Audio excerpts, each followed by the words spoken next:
I'm excited to be here in Dallas, Los Colinas office with Microsoft. 100 people join us today for the session.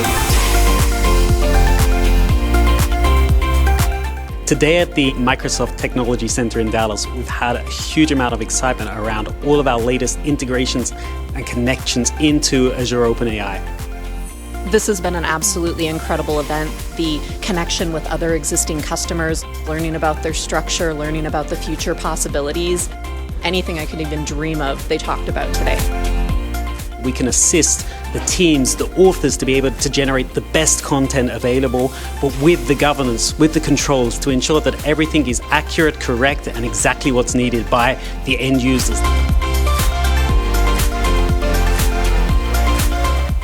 KMS Lighthouse is leading this journey together with our partnership with Microsoft. I'm super excited about the upcoming developments and updates in this domain across 2024 and beyond.